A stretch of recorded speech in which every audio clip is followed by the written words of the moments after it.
भैया भैया के साथ में गौरा मैया के साथ में पर्वत पर बैठे, तो पर्वत पर बैठे थे तो बाबा बाबा बाबा को मैया बोल रही है कि देखिए धरती पर इतना सबके पति अपना पत्नी को यहाँ लेके जा रहे हैं, वहाँ लेके जा रहे हैं, और हमको सिर्फ पर्वत पर रखते, कहीं तो लेके जाते नहीं हैं। हाँ, हम आपके साथ घूमने जाएंगे, जैसे सभी बहना लोग जा रही है। देखिए कोई जेठान के एकादशी है, सब गंगा नहाने जा रही है, ढूंढ जा रही है। हमको भी मन करता गंगा नहाने को। तो बाबा बोलते तुमको गंगा नहाने का मन करता है? बोलते हाँ, हमको गंगा नहाने को मन करता है। तो बाबा बोलते हैं नहीं मानती, माँ नहीं मानती, हमको गंगा नहाना ही है, और आप पृथ्वी लोक पर चलिए, धरती लोक पर चलिए। तो सोच समझ के बोलो, जाना है तुमको? हाँ जाना। जिद्दी में हो जाती है, जाती है। तो जाती है, जब धरती पर आती है बाबा लेके आते हैं, तो सब गुरु बहना जितना थी सब जा रही गंगा नहाने के लिए, अपना झोला लेके जा रही है। तो मैया देख रही क्या ये लोग लेके जा रही है, झोला में लेके जा रही है। उसके बाद मैया भी गई। लोग बाबा बोल रहे जाओ उन लोग के साथ में, मेरा मुँह क्या देख रही है, तुम बोली लाने के लिए मैं ला दी, तुम जाओ। तो गई है उन लोग के साथ में, तो गंगा के किनारे सब गई शिष्या बहने लोग। तो वो लोग पानी में उतर रही थी, ये पूछ रही है, अब सोच रही क्या करें, हम क्या करें।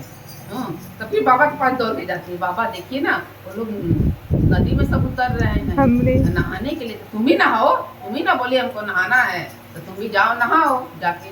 तो गई माँ, गई नहाने के लिए। जब नहा के निकल गई सब गुरु बहना लोग, जितना लेडीज पति है, तो एक नौनिया थी जाकर, हाँ बहुत गरीब थी, और उम्र भी हो गया था। तो सोचने लगी, बाबा का बहुत मतलब शिष्य थी, जिसको गुरु बनाई थी, गुरु बहना वो भी थी। तो बाबा को मानती थी, तो बाबा से प्रार्थना यही करती थी, बाबा मेरा शरीर दिन पर दिन गिरते जा रहा है, बाबा ऐसा हमको कीजिए कि ऐसा बैठक का काम हो जाए ना, कि हमारा रोजी रोटी भी चले और मेरा पोषण पालन मतलब घर का संसार परिवार चले, ऐसा हमको काम दीजिए बाबा। उम्र हो गया, दौड़ धूप तो करने नहीं सकेंगे। तो सपना में देख रही है कि कोई बोल रहा कि तुम जाओ, आजकल जेठान एकादशी है, गंगा किनारे तुम बैठ जाओ, नाखून काटने का आलता लेके बैठ जाओ तुम। तो वो सुबह उठती है तो बोलती हमको ऐसा सपना आया है।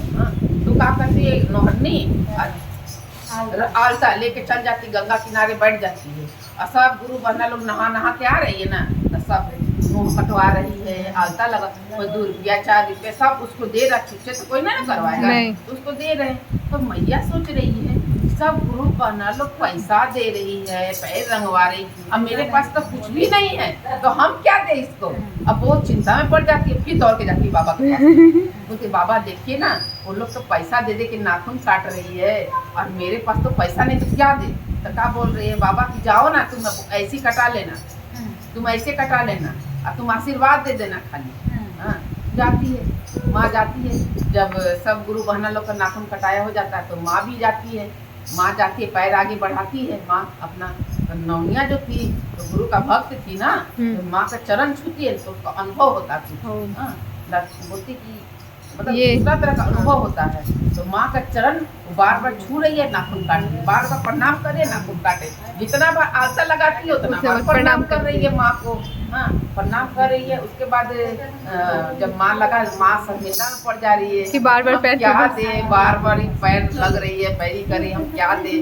तो तब लास्ट में माँ बोल रही है देखो ना मेरे पास तो पैसा नहीं है, हम तो तुमको पैसा दे नहीं सकते, मगर तुमको आशीर्वाद दे सकते हैं। तो नौनिया बोलती हमको वही दीजिए, आशीर्वाद ही दीजिए, आप हमको पैसा का दरकार, पैसा बहुत बड़ा है मेरे पास। तो माँ आशीर्वाद दे जा, आज से तुम हम तुमको अन्न धन सबसे भरा रहना, भरा रहना, तुम्हारा घर द्वार सब भरा रहेगा, तुम्हारा भरा रहेगा। इतना बोल देती है। देसी को कहाँ था गई भाई, देसी को किया ऐसी है। तो दादी हमारी वो माँ तो आशीर्वाद दे देती है। अब माँ फिर बाबा के साथ में चली जाती है, तो पर्वत पर चली जाती है, बाबा वहाँ पर चल जाते हैं, बाबा फिर लीन हो जाते हैं, माँ भी बैठी रहती है। अब नौनिया जब जा रही, जब रात को सो रही है ना, तो जब सुबह उठती है ना, तो क्या देखती है, महल, पूरा महल बन गया, सोना चांदी, घर में धन दौलत, धन सब बढ़ती, और झूला पर झूल रही है, सोना का झूला पर झूल रही है। अब झूला पर जब धन दौलत होता ना, आदमी के पास 2 पैसा हो जाता है, अहंकार हो जाता है, अहंकार करना नहीं चाहिए। पैसा क्या लक्ष्मी है, आज तुम्हारे यहाँ कल मेरे यहाँ।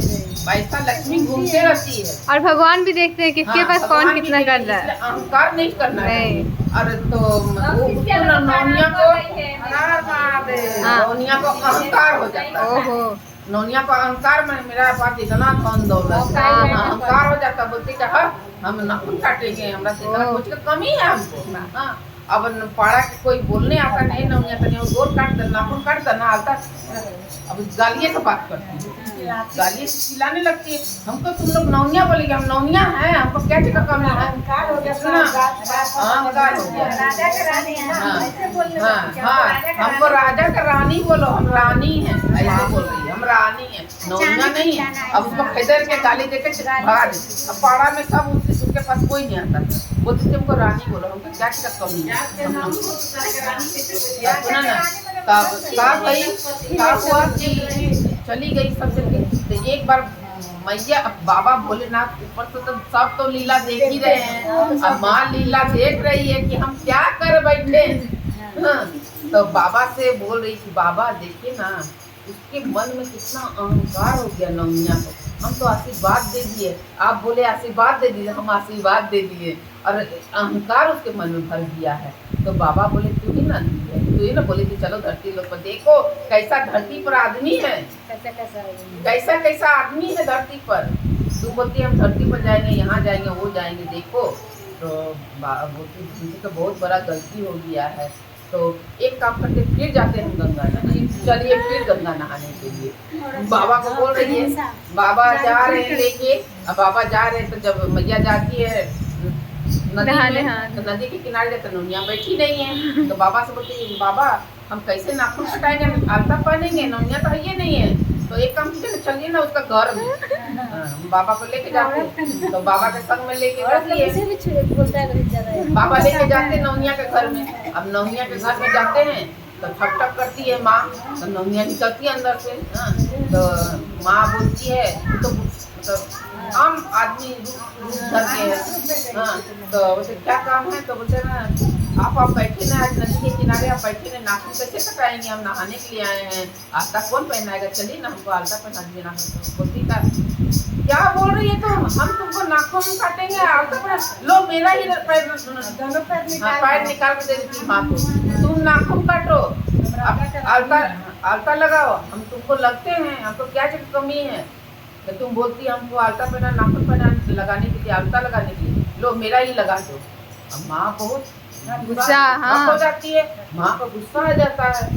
बस उसको श्राप क्या बोलती है कि जो तुमको हम आशीर्वाद दे दिए हैं वो आशीर्वाद हम ले रहे हैं आज से।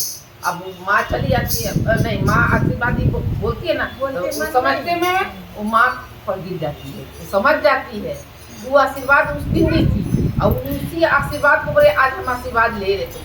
उसको अनुभव हो जाता, माँ के शरण पर गिर जाती, माँ हमको क्षमा कीजिए, हम आपको पहचाने नहीं माँ, मेरे अंदर अहंकार पड़ गया था।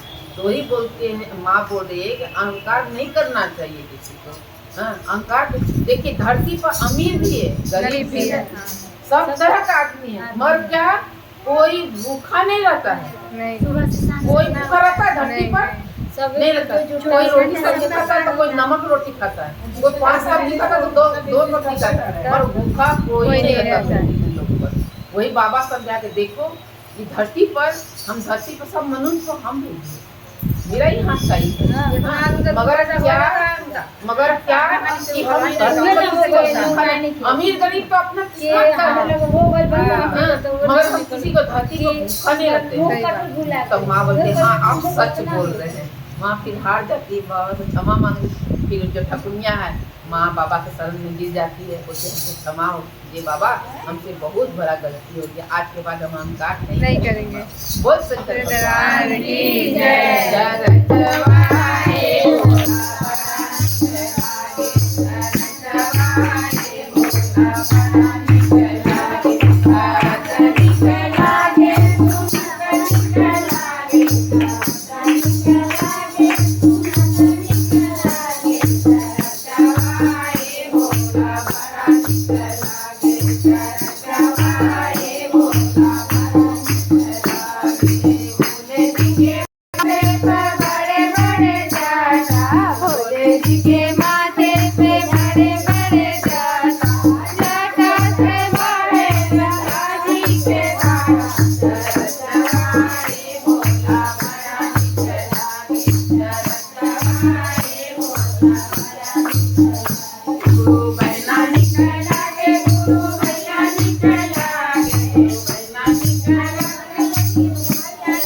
मैया पार्वती।